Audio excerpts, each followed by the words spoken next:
Tonight, a dire lack of mental health services leads to long waiting lists on the Eyre Peninsula and a push for Aboriginal members of the community to take advantage of meningococcal vaccinations. This is Southern Cross News with Fraser Goldsworthy. Good evening. Local leaders are raising the alarm over a lack of mental health services across the state's regional communities. It comes amid reports of people on the Eyre Peninsula having to wait up to 13 weeks to see a public psychologist. Unacceptable waiting periods to access mental health support. I have voiced my concerns. They're not actually my concerns, they're the concerns of the community. So look, we're hearing from the community that's anywhere between 8 and 13 weeks at times, which is quite difficult. Joe Clark, who's a passionate voice for the community, says the wait times to see a health professional are causing people more harm than good. We quite often are seeing that people will ask for support, but then when they can't get it, they'll drop off those waiting lists. So they won't come back then and ask for support again. And as for a solution, I'd like to see that federal and state government funded services come together and can communicate about what the needs of our region are. I would also like an increase in funding, we all would. But while the waiting list grows, there are other solutions people can access for help. So if people are really struggling, there's a rural and remote service through community mental health that people can access, but the first point of call should always be your GP. Providing professional counselling sessions over the phone, the rural and remote service phone line is available 24 hours a day, 7 days a week on 13 14 65. If you do need to talk to someone, please don't let the stories of waiting lists stop you from accessing services and support. Casey Trelaw, Southern Cross News. 5 Whyalla men have been reported for drugs offences after a raid early this morning. Just after midnight, police stormed a house in Whyalla Norrie and searched the property. Officers seized several jars of cannabis, drug paraphernalia, along with a double-edged knife. The men, all aged in their late teens, were issued with fines, with an 18-year-old man also reported for carrying an offensive weapon. He'll appear in court at a later date. The New South Wales Police Commissioner has paid Broken Hill a visit as part of a tour around the western region of the state.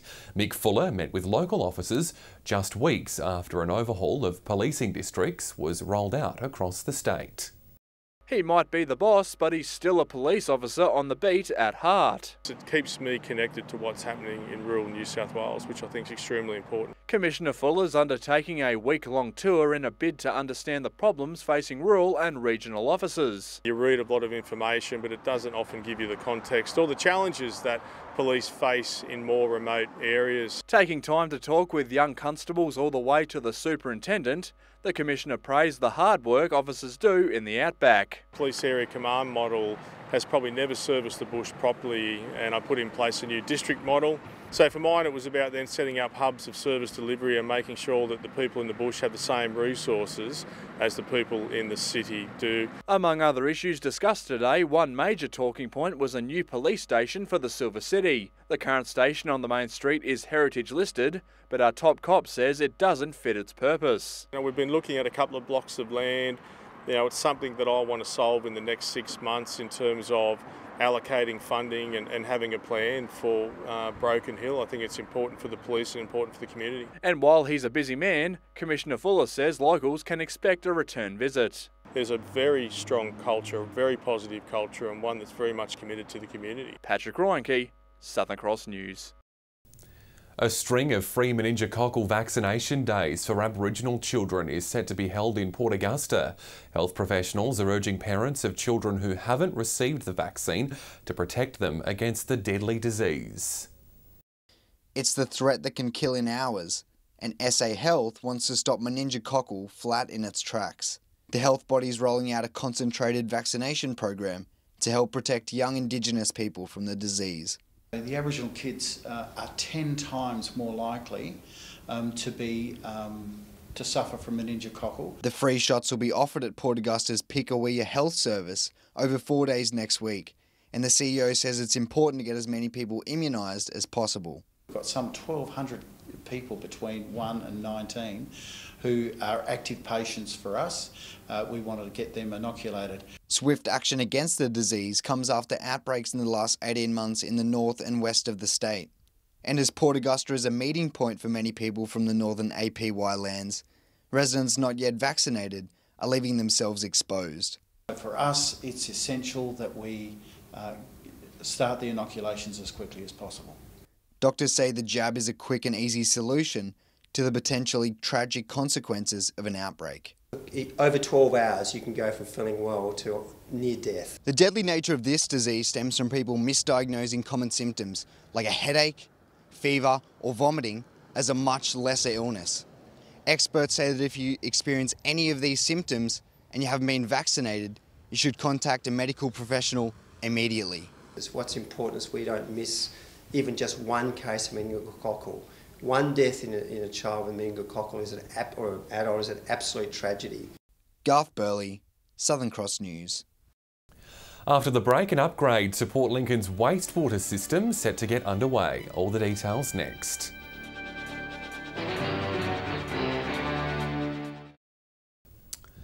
A $5 million upgrade to Port Lincoln's sewerage network is set to begin early next month. The installation is part of SA Water's commitment to increasing the network's capacity.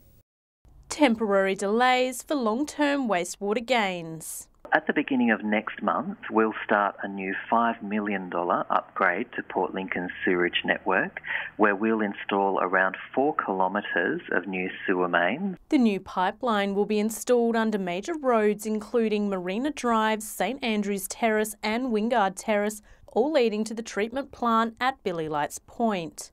We have around 143 kilometres of sewer main across Port Lincoln, and some of that gets pushed into one large main near the marina. So the addition of the new sewer main will overcome some existing capacity limitations. And this isn't the only major project SA Water's looking to complete over the coming months. There is going to be a lot of works at Billy Lights sewage treatment plant as well to increase its capacity to deal with the waste, the industrial waste that's coming from our fish factories. It's still in its development phases, but we expect construction to begin in the first quarter of 2019. With upgrades to the network due to begin around the marina next month, residents and road users are advised to be patient and follow any traffic restrictions. I just ask the community to be patient during this build, and they'll notice big equipment, major roadworks and a bit of disruption while it's being built. Casey Trelaw, Southern Cross News. Whyalla will be without a deputy mayor for the foreseeable future after last night's monthly council meeting was postponed. The late withdrawal of 2 councillors forced the cancellation due to a lack of a quorum. Elected members were set to vote on a replacement for Jenny Barnes, who quit the deputy position last week, so she could take up a position as a staff member within council. A major community meeting to discuss the ongoing water crisis plaguing the far west of New South Wales has been held. It comes after another scathing review of the state's role in the Murray-Darling Basin Plan. United, they stand. The community are the ones that have the power. They're concerned, they're up in arms. Nearly 100 people attended last night's community meeting, with station owners, councillors, pollies and locals all getting involved. Various questions concerned from Wentworth right up to the top of the catchment area. While the State Water Minister was a no-show, a timely announcement came from his office just before the meeting began. Over 23,000 megalitres of water is set to be released down the Barwon-Darling system, with monitoring to stop illegal pumping. We need that river connectivity from the top of the system to the bottom of the system all the time, not just in an election time. But that came just hours after former Commonwealth Environmental Water holder David Paps said he believed New South Wales has actively undermined the Murray-Darling Basin Plan. Noel Blair is coming up with something as a distraction. Let's see if that water actually makes it down the Darling. The Greens and Labor both believing the water crisis will play a major role in next year's state election. People in my own electorate of Cogra have come up to me and haven't spoken about local issues on my patch, but have asked me pointed questions about what I'm going to do to help save the Darling River. Patrick Ryanke, Southern Cross News. Port Perry's Rotary Club's very first Trots fundraising night is being hailed as a resounding success. Funds raised have been donated to charities across the town in order to help feed those who often go without.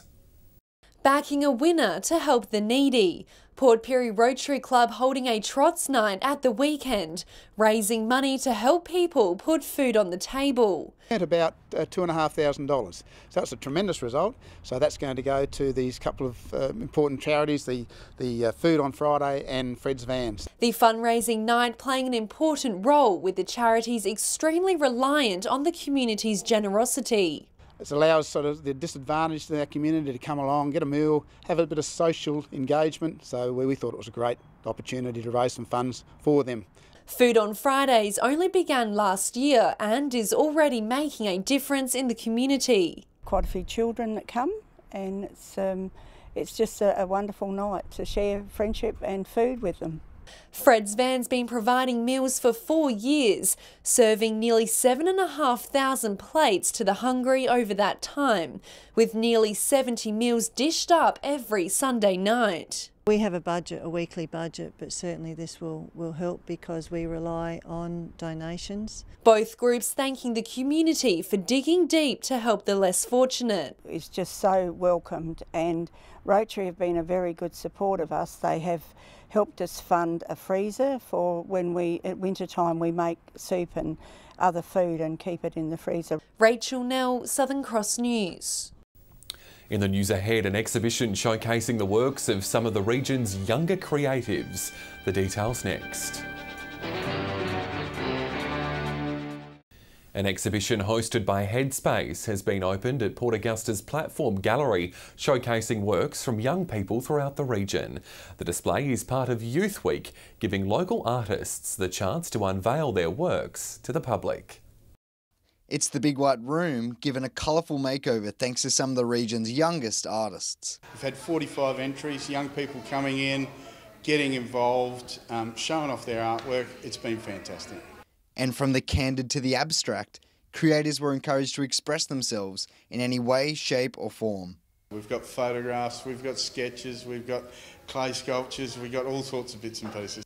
The exhibit, run by Headspace, has given a collection of young artists a platform to rise to the surface and show their pieces in a public environment. Though Headspace organisers say that the strong connection many artists have to their work makes them nervous about putting their pieces on display. It's always hard to get young artists to put their work out. Sometimes it's a bit of a challenge. Entering her work publicly for the first time, Chelsea says she has been drawing all her life and finally mustered up the courage to show people her work. I haven't really put anything into a competition until now. You sort of start talking to young people in the community and they say, oh, I do this or I do that. Yeah, and you find out there's this whole artist base. Artists say the exhibition is a positive step for all involved. It's just like trying to give them an opportunity to put their voice into something. Garth Burley, Southern Cross News. Meantime, a unique art exhibition currently touring regional South Australia has found its way to Port Pirie. Crafts Anonymous features self-confessed craft addicts framing their artwork around the theme of when old meets new. Old craft techniques meeting new and contemporary ideas. Put all those old techniques into a new and modern context. It makes for a really interesting exhibition. The Crafts Anonymous exhibition features masterpieces created out of traditional handcraft techniques, addressing themes of identity, family history and a sense of belonging. All the familiar techniques of crafting, which is lace making, knitting, felting. It's a collaboration of over 50 different artworks created by 9 different artists. 5 of them are regional and 4 come from the city, so there's also that connection of where urban artists have come to do a regional tour. The exhibition's impressing many visitors with its strong sense of storytelling. Traditional people come in and they can sort of see and recognise the traditional techniques and are amazed at some of the standard. The exhibition will be in Port Pirie until the end of the month, before travelling to Port Lincoln. Rachel Nell, Southern Cross News. Turning to sport now, and Kiwi has sprung a surprise in Whyalla netball with a shock 20-goal win over reigning premiers Warriors. It's the team's first loss in 10 matches ahead of the grand final rematch against True Blue this coming Saturday.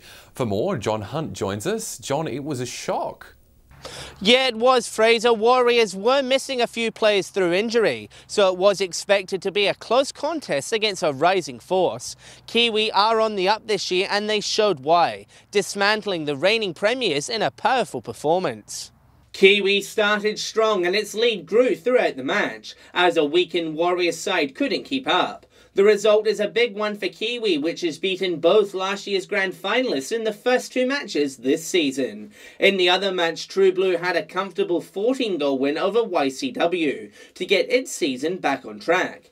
Turning to soccer now, and in Whyalla it was round 4 of the Whyalla Soccer League.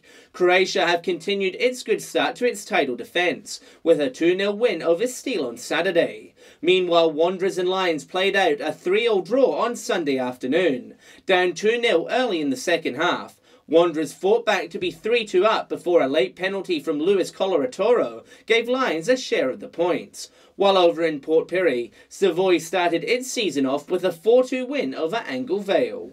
Moving sports now to hockey, and in the Port Pirie Women's Comp, St Andrews had a narrow win over the Mid-North, while Risdon were too strong for PRP. While in the men's, St Andrews had a thrilling 4-3 win against the York Peninsula, and Risdon defeated PRP 4-1. So Fraser, that's sport for this week. Local netball leagues across the region will get going over the next 2 weeks as the winter sports get underway for 2018. And if you've got sports results you'd like to see on TV, drop us a line at localsport@sca.com.au. Thanks, John. Well, stay with us. After the break, we'll have all the local weather with Amy Stevenson. And Amy, it seems though the fine weather has returned. It sure has, Fraser, and the run of nice weather will continue. We'll see a return of a few warmer days as the school holidays get well and truly underway. I'll have all the details next. Welcome back. It was another day of milder temperatures in the 20s around all centres today. Port Augusta reached 26, and despite some cloud, Port Lincoln saw a top of 21, as did Adelaide, 23 in Whyalla and Broken Hill. Taking a look at the satellite now, and the cold front passing over the southeast will bring some possible showers. Some cloud in the west, however it is staying dry. Meanwhile, that high pressure system over South Australia will keep skies clear elsewhere. If you're spending the school holidays on the water, tomorrow there will be easterly winds shifting northeasterly before picking up to 15 knots. Seas will reach 1 metre, while the sun will pop up at 6:43. Warmer temperatures for most districts tomorrow. 30 the expected top in Port Augusta, 31 in Woodner, with Port Lincoln only a few degrees cooler. Coffin Bay will sit in the low 20s, while Port Pirie will reach 29. Maximums elsewhere are predicted to range in the mid to high 20s. Despite weekend showers predicted in Port Lincoln, it will only bring a few millimetres of rain, with a top of 23 on Saturday. It'll warm up to 31 on Thursday in Cleve before 26 over the weekend. A top of 33 in Woodner this week before it cools down to 28 heading into the weekend. The fine days will continue in Whyalla, with temperatures sitting in the high 20s to low 30s. Maximums in Port Augusta will sit in the 30s all week and into the weekend, while temperatures in Kadina will creep towards 30 before 26 on Saturday. A mostly sunny week expected in Port Pirie also, with a high of 30 on Friday. Possible showers expected in Clare on Friday. However, the fine weather will return by Saturday with 26 degrees. Meanwhile, tops in Broken Hill are expected to exceed 30 over the coming days. So Fraser, the near perfect school holiday weather will hang around, and no doubt a great time to get out and about with the kids around the Spencer Gulf. Perfect timing to enjoy the sunshine before winter arrives. Thanks, Amy. And that's the news tonight. Thanks for your company. I'll have some updates later. Until then, enjoy your evening. Good night.